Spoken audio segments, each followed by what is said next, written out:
challenged our players to go out and see if we could be a dominant team in every facet of the game, and we challenged our players individually to see if they could dominate their box. And I think there were times in the game where I thought we did that. I thought we started out big play to start the game on offense, pretty good drive. The second time we had the ball, I think there were times when we got a little sloppy. I think we got really sloppy at the end of the game when we played a lot of twos, and I was not pleased with the way they executed. You know, that our expectation for those guys is that they play the same standard that everybody else does. They practice, they know what to do, they should go out there and execute. And you know, we didn't move the ball in offense, we didn't take the air out of it at all, we didn't take any time off the clock, we were making first downs, and the defense, you know, never stopped them, you know, the last 10 minutes of the game. So, but we got to play a lot of players, so that was a good experience for them. And you know, this was a good performance for our team, and I think the question everybody should ask themselves, did I play better this week than I played the week before? And that means you prepared right, you had the right focus, you played with the right intensity in the game, and if you can say that, then we're getting better as a team. If you can't say that, then you're just developing bad habits, and it's not only setting you up for a poor performance in this particular game, but you'll develop bad habits and it'll affect you in future games. So obviously we start SEC play, you know, this next week on the road, so we're going to have to clean some things up, get more guys that can play winning football, and you know, try to be a little more efficient, you know, as a team. So anyway, I was pleased with the way the ones played, but when we put the other guys in, I'm just not satisfied with, you know, their disposition about playing well and what they need to do to play winning football. There was a new combination on the offensive line with Landon at center and Womack at guard. What led to that decision? Do you think there was improvement from last week to this week? Well, Chris Owens was out of the game, and so was Emil. So Chris Owens is the starting center, and Emil's the backup center. So Dickerson's the third center. So if the first two guys are out, just basic math says the third guy's got to play, right? And then Dalcourt's the next guy, and he played today too. So it was good to get them some experience. So I think I made the statement that I thought we had 7 guys that were starters in the offensive line that we felt good about, but we had to play with 5 today, and a freshman center who we put in the game, and I think he did okay. So anyway, that's what led to that. Just simple math. Guys getting injured. Back right for Charlie. Do you have an update on Trayvon Diggs? Trayvon Diggs just had cramps. He was cramping up. He's fine. I don't think anybody got injured in the game today. That hopefully we'll get some guys back. Maybe Justin, maybe Emil, maybe Chris Owens. Hopefully we'll get some of these guys back. Back in there. I think you guys are perfect on converting red zone drives into touchdown opportunities. That was something you've talked about improving from last year. What have you seen out of the play calling and the execution there so far? Well, it's been good. I mean, because we've gotten good results. I thought today there was a couple times when we didn't execute as well. Right before we got into the red area, we had a couple opportunities to make plays, and we didn't make them. We had people open. It was the quarterback's read. We just missed it. But when we got the ball in the red zone, we've been very efficient, and I think that's going to be very important to us. You know, I think we still got to work on being able to run the ball a little bit more efficiently and effectively. I think it was better today. They did a lot of stunning. They were bringing the star a lot, 5-man pressures to try to stop the run. But still, we got to be able to block those things and be able to run the ball effectively. Down the side with Ryan. What do you think of, what do you get out of a game like this, and do you think this kind of level of competition can get you ready for an SEC game a week later? Well, look, I've talked about this before. All right, so we try to schedule the best teams that we can schedule, and we're trying to do that in the future as well. But we can only play the people who are willing to play us. I've said my opinion about playing 12 Power 5 schools, that's what I would rather do. So, but a lot of other people don't agree with that. I'd rather play 10 SEC games and then play 2 other Power 5 schools. So all the games are exciting for the fans. All the games are good football.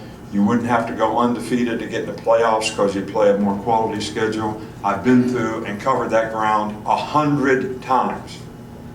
So, do I think we can get better in games like this? I do. If you approach the game right and you practice the right way and you prepare and you have the right focus and you play to your standard, you can get better playing anybody. Would I rather play other teams? No disrespect to New Mexico State. Their coach works hard, their players played hard. But if it's my philosophy that we should play 12 Power 5 schools, I'd say the answer to that would be yes. But that's a philosophical answer. All right, and that's not the way it is. All right, so I don't know why you would ask me that question, as if I could do something about it, when I can't do anything about it. So we're playing the best teams that we can get to play us. Why don't you start calling around and see if you can get somebody else to play us, and we'll play them. We'll play anybody you can get to play us. Okay, back over here, 11. Another big game for Jerry Jeudy. Can you just talk about the fast start he's had this season and just what makes him such an elite receiver? Well, you know, Jerry's a smart player. He plays hard. He's got a good understanding of the offense, and he has a good understanding of what people do to try to stop him on defense. You know, a lot of the plays that he's very effective on is, you know, he caught some RPOs today, some bubble passes and things like that. He's effective catching and running it on short game, but he's really difficult to cover down the field. So he's a pretty complete guy when it comes to being a really good receiver. So hopefully we'll be able to continue to have production from all of our receivers. I think it's important because those guys can all make plays, that we have a lot of production from that group. We'll go back to Tony. We didn't see Antonio Alfano suited up on the sideline. Is there an update on his status? He's going through some discipline things with me. So, you know, if he does what he's supposed to do, I'm not going to tell you what, but whether it's academic, because that has something to do with it, and being responsible and accountable to do what he's supposed to do like every other player on the team. So we want to get him right, we want to help him, we want to help him do the right things, but he's got to make those choices and decisions too. 2 more, start with Michael. You talked on Monday about the vision of the running backs and seeing the holes better. How did you see that today? I thought it was a little better today. I thought they hit it up in there a little bit better. You know, we've been wanting to bring Keon Robinson along, and because he's the one guy that has juice, that is, you know, a guy that's a little different style of back than the other 2 guys that we play, really the other 3 guys that we play. So hopefully he'll gain some confidence from making a great long run today, and that'll help him, and we can utilize his skill set, you know, in the future. Finish up right here. Were you disappointed that the students cleared out early today, or do you give them a pass because of the heat and maybe the score of the game? You know, look, I've talked about this many times before. You know, I think it enhances the value of our program if our stadium is full and people stay for 60 minutes in the game. All right, so from my standpoint, I always want to see the stadium full, and I want to see people stay for 60 minutes in the game. You know, we expect our players to compete for 60 minutes in the game. I'm not satisfied with the way some of our players competed in the 4th quarter, the second team guys and all that. So, I mean, I'd like to see them get supported just like some of the people that, you know, are fun to watch. All right, so I would love for the students to stay there for the whole game. And I know we've tried to enhance, you know, with some of the things that we're doing to try to get them to do that, but that's a choice and decision they got to make. But all these things affect the program, all right, because, you know, people come and we have recruits here and they want to see a full house and all that. So everybody wants to be a part of the team. Everybody wants to be number 1.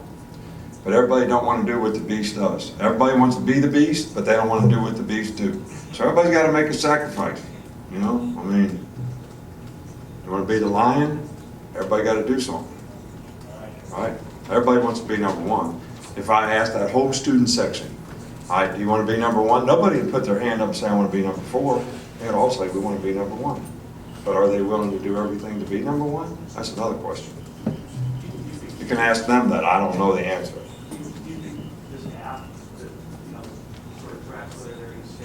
You know, I really, you know, I'm trying to coach our team. I'm wondering why we lost contain, you know, when they ran a damn zone play.